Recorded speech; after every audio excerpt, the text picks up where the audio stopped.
সবচেয়ে মজার কথা কি জানেন, কোন বান্দা যদি নিজে থেকে চায় আমি পরিবর্তন হব, সে ছেলে হোক কিংবা মেয়ে হোক, সে যদি অন্তর থেকে সে যদি এতটুক চায় আমি পরিবর্তন হব, আল্লাহ পাকও তাকে পরিবর্তন হওয়ার জন্য সাহায্য করেন। কত বেনামাজ এখন নামাজি হয়েছে জানেন? সুবহানাল্লাহ। কত নামাজ এখন তাহাজ্জুদ ওয়ালা হয়েছে, হাজার হাজার আছে। এক সময় নেশা করতো এমন ছেলে, এখন 5 ওয়াক্ত নামাজি হয়েছে এমনও আছে। সুইসাইড করতে গিয়ে ফেরত এসেছে।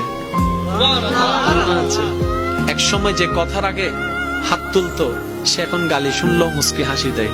তো বন্ধুর একদিন তাকে জিজ্ঞেস করে, কিরে নেতা, তুই না কথা বলার আগে হাত তুলতি? তখন সে বলে, পাগল ছিলাম তখন তুলেছি, বুঝতে পেরেছি ওই জগতে কিছু নাই, আল্লাহর প্রেমের ধৈর্যের জগতে অনেক বড় নিয়ামত আছে। এত বড় বড় সফল ব্যক্তি যদি ছোটবেলায় লাথি খাইতে পারে, আপনি পারবেন না কেন? আর সবার কথা বাদ দেন, ও নবী, আপনি শুধু একবার বলতেন জিবরাইল উল্টাই দিত, আপনি বললেন না কেন?